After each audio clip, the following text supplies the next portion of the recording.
केंद्रीय मंत्री महोदय भी यहाँ पर बैठे हुए हैं। मैं उनको पहली बार मैंने उनको देख रहा हूँ, लेकिन वो आपके नगर के लाडले हैं, ऐसा मैंने आपके मुख से कई बार सुना है। बिल्कुल बिल्कुल।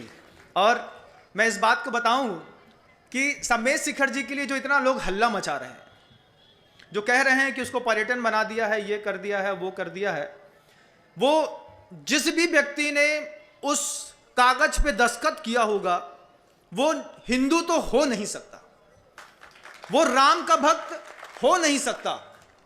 जो भी व्यक्ति है जिसने भी सम्मेद शिखर जी को पर्यटन बनाने की घोषणा की है, पर्यटन स्थल बनाने की घोषणा की है, पर्यटन स्थल का मतलब है कि वहां पर 5 सितारा होटल खुलेंगी, वहां पर एक बियर बार खुलेगा, वहां नॉनवेज रेस्टोरेंट्स खुलेंगे, वहां पे पब बार खुलेगा, तब जाकर के जो इंटरनेशनल लेवल पर हाई स्टैंडर्ड माना जाता है पर्यटन का, उस वर्ल्ड हेरिटेज स्टैंडर्ड को आप वहां पे अगर अप्रूव कराना चाहते हैं, उसके पीछे का लॉजिक क्या है, जिसने भी उस पेपर में दस्तखत किए हैं एक बार उसकी कौम जरूर पता करिएगा। वो भारत का रहने वाला हो सकता है लेकिन राम को मानने वाला हो नहीं सकता। महाराज आप ऐसा क्यों कह रहे हैं, उसका मैं 2 उदाहरण बताता हूं। जब लंका विजय हो गई, ये सारी घटनाएं विजय के बाद घटती है। जब तक आदमी के पास पावर और पोजीशन नहीं होती, उसकी हैसियत भी नहीं होती कि इतने बड़े पेपर में साइन कर दे। ये सारी ताकतें जब आदमी के पास मैन पावर या फिर किसी आईपीएस आईएएस प्रशासन का कोई पावर मिल जाता है, कोई रैंक मिल जाती है, उसके बाद मेढक की तरह लोग उचकते हैं। गुस्सा तो नहीं महाराज, गुस्सा तो नहीं। अच्छी बात बताता हूं, राम का उदाहरण बैठे बैठे याद आ गया। विजय के बाद घटना घटी है, जिस व्यक्ति ने सम्मेद शिखर जी को पर्यटन स्थल घोषित किया है, वो कौम से, दूध से, जैन और राम का भक्त हिंदू तो वो हो ही नहीं सकता। वो होगी कोई और कौम, लेकिन ये हिंदुस्तान है, भगवान महावीर और राम के अनुयायी और वंशजों की भूमि है। जिसने पर्यटन स्थल घोषित किया है उसकी मति मारी गई होगी बेचारे की। वो चाहता तो उसको पवित्र नगरी भी घोषित कर सकता था, जैसे अमरकंटक है।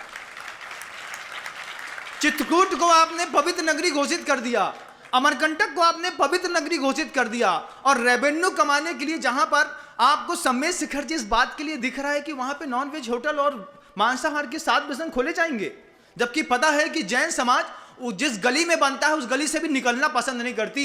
घर के अंदर घुसने के बाद अगर पता चल जाए कि इस गली में मांस की दुकानें हैं, तो वहां पर भी माँ उसके यहाँ स्वस्ति वाचन करते हुए पहले बोलती है, पहले घर के कपड़े बदल करके आओ, उसके बाद घर का खाना देंगे। पता नहीं किसी की बद्दुआएं उस कपड़े में चिपकी हुई हैं।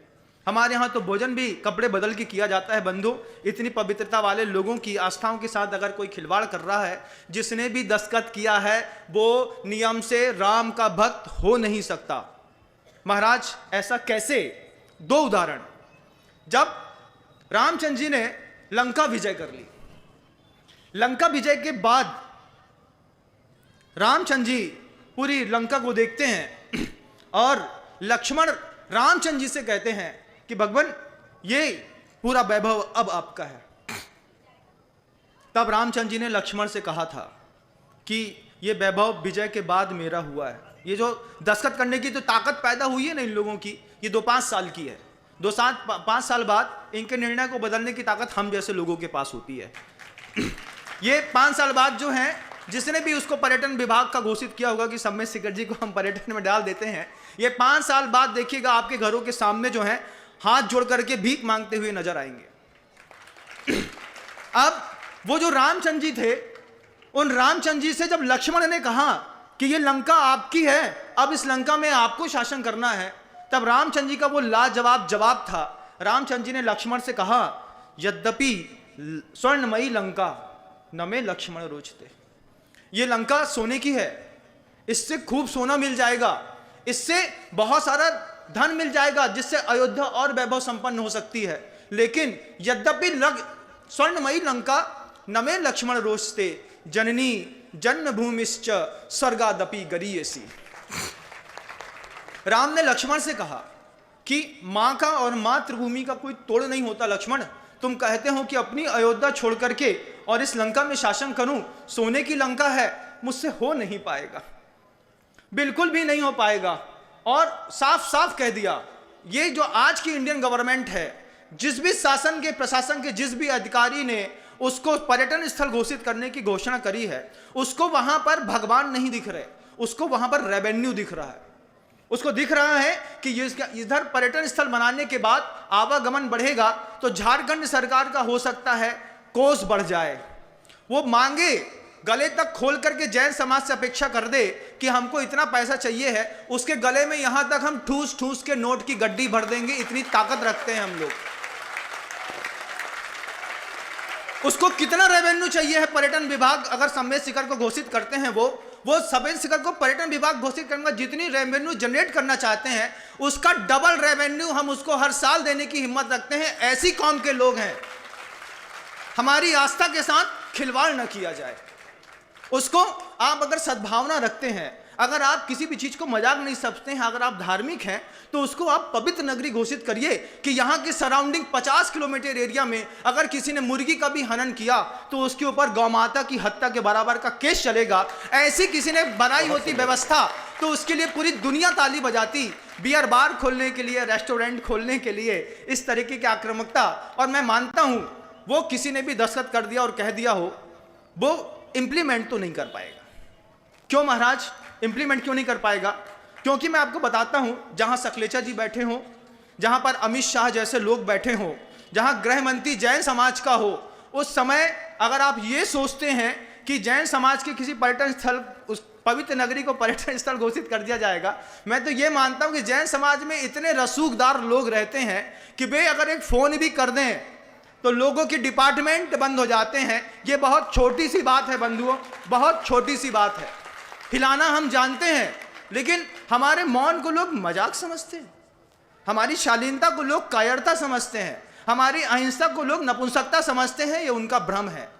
जिस दिन हम अपने में आ गए उस दिन किसी भी चीज को हिलाने की दम रखते हैं बंधुओं।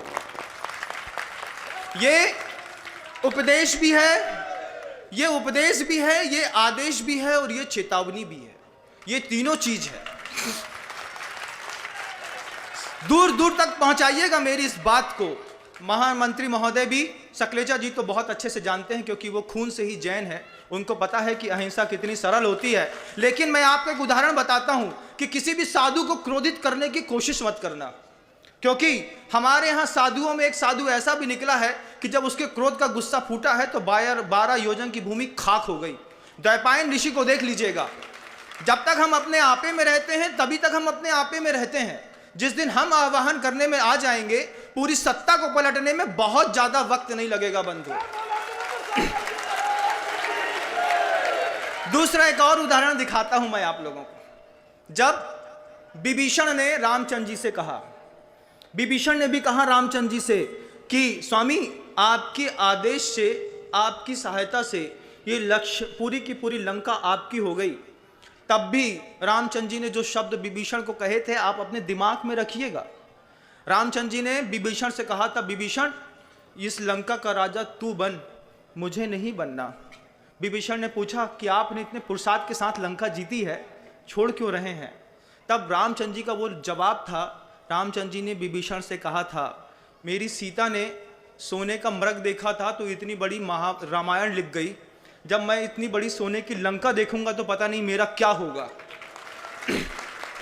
सीता ने रामायण लिखी गई थी बंधुओं, सोने का मृग से सीता की शुरुआत हुई थी कि सीता ने सोने का मृग देखा, इच्छा पैदा हुई और सोने के मृग के चक्कर में रामचंद्र जी को पूरी लंका जीतनी पड़ी। अगर मैंने लंका के चक्कर में मैंने अपनी अयोध्या छोड़ दी तो पता नहीं मुझे आगे चल करके किस किस से युद्ध करना पड़ेगा। वो पवित्रतम, एक ऐसा पवित्रतम पर्वत है जहां पर बड़े बड़े महापुरुषों ने, तीर्थंकरों ने ज्ञान साधना योग की शुद्धि के माध्यम से अपने पवित्रतम के उच्चतम परमाणु को प्राप्त करके मोक्ष और निर्वाण की प्राप्ति की है। उसमें तलहटी में रहने वाले लोग, तलहटी में क्या जमा रहता है किसी भी बर्तन की, आप बताइएगा, किसी भी बर्तन की तलहटी में क्या जमा रहता है? नदी की तलहटी में क्या जमा रहता है? कचड़ा और कीट। तो जिसको तलहटी में रह करके वहां से रेवेन्यू जनरेट करना है, आप मेरी बात पहुंचा दीजिएगा, मेरे पास तक संकेत पहुंचा दीजिएगा कि झारखंड सरकार समेत शिखर जी के पूरे एरिया से जितना रेवेन्यू जनरेट करना चाहती है, हम अपने मंदिरों में एक दान पेटी रखवा देंगे। उस दान पेटी में आपकी रेवेन्यू से 3 गुना रेवेन्यू आ जाएगा, आप खोल करके ले जाइए। लेकिन खुशी इस बात की है कि हम उस सनातन परंपरा के अनुयायी हैं, भगवान श्री राम के भक्त हैं। प्रभु श्री राम को हमने अपने माथे में बैठाया है। दस्तखत करने वाले की एक बार पहले जात जरूर पता करिए। पता करिए क्या वो हिंदू है, क्या वो राम का भक्त है। अगर वो राम का भक्त है तो उसने ऐसा दस्तखत कैसे कर दिया, उसके खून में मिलावट होगी, तब जाकर के उसने सम्मेद शिखर जी जैसे तीर्थ क्षेत्र के अंदर जो है उसको पर्यटन स्थल घोषित करने की कोशिश करी है। क्योंकि राम का पवित्रतम अनुयायी जब अमरकंटक के साथ खिलवाड़ नहीं कर सकता, जब चित्रकूट के साथ खिलवाड़ नहीं कर सकता, जब राम की जन्मभूमि अयोध्या के साथ खिलवाड़ नहीं कर सकता, तो फिर वो सम्मेद शिखर जी के साथ कैसे खिलवाड़ कर सकता है? और इसका जवाब हर साधु शांत रस का कभी नहीं होता बंधु, कोई वीर रस के भी होते हैं। और सिर्फ वीर रस जुबान का भी नहीं है, जीवन का भी वीर रस है। ठंडी गर्मी बरसात जो आदमी अपनी देह में सहता हो और अंतरंग में स्थिर रहता हो, उससे संसार का कोई व्यक्ति उलझने की कोशिश ना करे, उसकी आस्था के साथ कोई उलझने की कोशिश ना करे। बहुत भारी पड़ेगा भैया, क्या बहुत भारी पड़ेगा। फिर बाद में मत कहना हाथ जोड़ करके किसी मंच में खड़े होकर के कि सरकार से जो गलती हो गई थी, हम सरकार के सारे मुखिया मिल करके माफी मांग रहे हैं। इससे पहले कि चाहे वो वन विभाग ने उसको पर्यटन स्थल घोषित किया हो, चाहे किसी ने किया हो, साफ साफ ऊपर तक जैसे कृष्ण ने दुर्योधन को चेतावनी दी थी, तो ले मैं भी अंतिम संकल्प सुनाता हूं, याचना नहीं अब रण होगा, जीवन जय या की मरण होगा, टकराएंगे नक्षत्र निकर, बसेगी भू पर वन्य प्रखर, फड़ शेष नाग का डोलेगा, विकराल काल मुख खोलेगा, दुर्योधन रण फिर ऐसा होगा, फिर कभी नहीं जैसा होगा। क्या बात। भाई पर भाई टूटेंगे, फिर क्या होगा? भाई पर भाई टूटेंगे, विस्बाण बूंद के छूटेंगे, वायस श्रृंगार सुख लूटेंगे, सौभाग्य मनुष्य के फूटेंगे, आखिर तू भूसाई होगा, हिंसा का पर्दाई होगा। थी सभा सन्न, सब लोग डरे, चुप थे या बेहोश पड़े, केवल दो नर ना घाते थे, सौम्य विनम्र सुख पाते थे। मैं चूंकि मंत्री महोदय यहां पर आ ही गए हैं और सकलेचा जी तो बहुत शांत रस के आदमी हैं, वो इतने जल्दी इस बात को समझते हैं क्योंकि मैंने उनको बहुत करीब से बिल्कुल बगल में बैठ करके, मेरी आदत है जब भी कोई पर्सनालिटी वाला आदमी आता है तो मैं उसको घूर के देखता हूं। मैं उसको घूर के इसलिए देखता हूं कि मैं ये देखना चाहता हूं कि दुनिया में इतनी जय जयकार होती है, आखिर इस व्यक्ति में किसी सामान्य व्यक्ति से अलग है क्या। तब मैंने सकलेचा जी को बिल्कुल पास से देखा तो मुझे ऐसा लगा कि जैसे मेरे पापा थे, ठीक वैसे ही सकलेचा जी की सूरत दिखाई देती है। बहुत सुंदर। पिताजी मेरे शांत हो गए, बंधुओं चले गए किसी भी कारण से, लेकिन मैंने सकलेचा जी को बगल से देखा। मैं बैठा था साधु होने के बाद, मैं सोचता था पिताजी के चेहरे से इस व्यक्ति का चेहरा मिलता है और मेरा प्रेम की धारा उमड़ पड़ी। मैंने इनके लिए भगवान आदिनाथ स्वामी कुंडलपुर के बड़े बाबा से कहा था कि भगवान सकलेचा जी के अस्तित्व की रक्षा करिएगा। आज सकलेचा जी से कहना चाहता हूं कि जैन धर्म के अस्तित्व की रक्षा करिएगा। वहां पर अमित शाह जी के पास बोलिएगा, नरेंद्र भाई जी मोदी के पास भी बोलिएगा। इतनी तो ताकत हमारे पास भी है क्योंकि उनका नंबर तो हमारे पास भी है। हम चाहें तो हम खुद भी ये काम कर सकते हैं, लेकिन बड़े लोगों से कहा है कि जब बड़ी बात हो तब बड़े लोगों से बात करो। ये छोटे मोटे काम है, ये आप ही लोग आपस में बात कर लो तो बहुत अच्छी बात है। और बहुत जल्दी, जितनी जल्दी किसी भी धार्मिक मंच में, मैं तो समझता हूं जैसे आप G20 का प्रोग्राम खजुराहो में करने जा रहे हैं, मैं भी अभी 2, 4, 5, 7 दिनों बाद खजुराहो में ही मिलूंगा। मुझे भी वहां पर एक बहुत बड़ा प्रोग्राम करना है, वहां पर मेरा भी एक बहुत बड़ा फंक्शन है। इससे भी बड़ा प्रोग्राम वहां पर भी होने जा रहा है कि नए वर्ष पर पूरी दुनिया की जैन समाज वहां पर आकर के धर्म ध्यान लेगी। अगर आपको लगता है आप पुनः वहां पे पधारिएगा। जब तक आपको 10 दिन का समय देते हैं, अपनी भूमिका बना लीजिएगा, ऊपर तक खबर कर दीजिएगा कि अगर कुछ ऐसा हो गया उसको पवित्र नगरी बना दें। तो बहुत बड़ा बोर्ड बैंकिंग आपके हाथ में कल भी था और आगे आने वाले 20 साल तक बना रहेगा। क्यों भाई, मैं कुछ गलत तो नहीं कह रहा हूं? समर्थन में एक बार जोरदार ताली बजा दो। है? हाँ, केंद्रीय मंत्री जी वीरेंद्र कुमार जी खटीक जी बैठे हैं, सुने हैं सागर और मोरा जी के हैं। उनको तो जैनों की ताकत सागर में बहुत वैसे भी पता चली होगी कि जैनों की खटीक के ऊपर क्या ताकत बता दूं। मैं बता दूं ताकत आपके ऊपर हमारी, कि इन्होंने अपनी जाति के गुणधर्म छोड़ करके जैनों के गुणधर्म अपना लिए। ये क्या कम बात है? क्या बात है। ये क्या भगवान आदिनाथ, शांतिनाथ और मोहरा जी और पूरी सागर की जैन समाज के लिए गौरव की बात है कि ये खटीक होने के बावजूद जो व्यक्ति पर्युषण पर्व में जैन घर में भोजन करता हो, एक समय भोजन करता हो, जो नबी उन्होंने अपने मुख से कहा है, इससे ज्यादा जैनों का आपको और क्या प्रभाव चाहिए कि हम आपके घर में कभी आए नहीं और आपके दिल में हमेशा हमेशा के लिए उतर गए। ये जैनियों की ताकत होती है बंधुओं। और माननीय वीरेंद्र जी खटीक साहब से भी मैं कहना चाहता हूं, सकलेजा जी से भी कहना चाहता हूं, शिवराज जी साहब के पास भी। शिवराज जी साहब तो ऐसा है कि जैसे राम के पीछे हनुमान लगा था, ऐसे गुरुदेव विद्यासागर जी महाराज के पीछे प्रदेश के मुख्यमंत्री शिवराज सिंह जी चौहान लगे रहते हैं बंधुओं। मैंने कितनी बार मंचों में देखा है इस बात को कि शिवराज सिंह चौहान जी साहब ने ये बात बार बार कही है कि सरकार रहे या न रहे, गुरु की बात कभी काटी नहीं जा सकती। आज उन्हीं गुरु का दूध बनकर मैं आपसे भी ये बात कहना चाह रहा हूं कि ये हस्ताक्षर के अभियान का समय नहीं है। अगर आपने बात सही समय पे नहीं मानी तो हस्ताक्षर अभियान छोड़ करके हम हस्तक्षेप के अभियान में शामिल हो जाएंगे।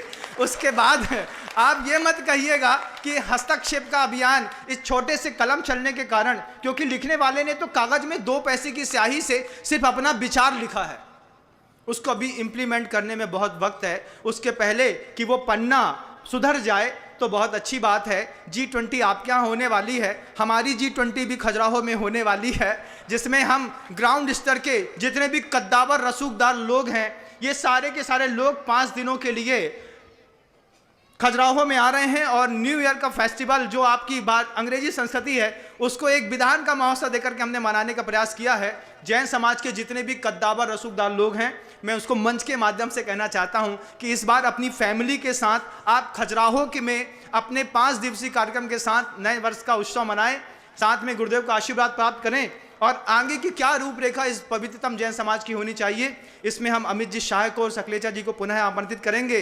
और वीरेंद्र जी खटीक, नाम से जरूर खटीक हो सकते हैं, जब उनका नाम ही वीरेंद्र है, जब वीरों का इंद्र है तो वो जरूर से नरेंद्र और महावीर का अनुयायी होंगे। ये तो वक्त वक्त की बात होती है, कभी मिट्टी सोना बन जाती है, कभी सोना मिट्टी बन जाती है। किसी पूर्व पर्याय में जैन का प्रभाव था, इसलिए जैनियों की बात इतनी गंभीरता और शांति के साथ सुन ली। मैं दोनों को आशीर्वाद देता हूँ, प्रभु जी से प्रार्थना करता हूँ और बार बार भावना करता हूँ कि ये पर्यटन की बात जो सम्मेद शिखर जी के लिए कर दी गई है, इसको पवित्र नगरी की बात भी आप रखिएगा। ये भी करिएगा कि वो जैनों का तीर्थ है, जहाँ 24% रेवेन्यू इनकम टैक्स में जैन समाज देता है। उसकी किसी की आस्था के साथ खेलना कहीं ऐसा तो नहीं है कि हम साफ के बिल में हाथ डाल रहे हैं, ये डालना भी अच्छी बात नहीं है बंधुओं। गुरुदेव ने मुझे एक बार हमेशा सिखाई थी कि आपकी ज़िंदगी से अगर एक आदमी भी टूट गया तो आप अपनी ज़िंदगी की असफलता मानिएगा। सफल शासक वो होता है जो सबको साथ में लेकर के चलता है। किसी के इतने सारे दिलों में एक साथ क्षोभ पैदा करना, ये कोई हिंसा की बात हो सकती है, लेकिन अहिंसा की बात तो नहीं है। छोटी सी कलम की लिखी बात है, जितनी जल्दी सुधर जाए उतना अच्छा है। नहीं तो अगले कार्यक्रम में आगाज हस्ताक्षर का ना होकर के हस्तक्षेप का होगा, उसकी ध्वनि भी मैं आपके पास पहुंचा दूंगा। पहली बार बोला हूं, लेकिन अब बोलूंगा नहीं, अब आपको मैं करके दिखाऊंगा।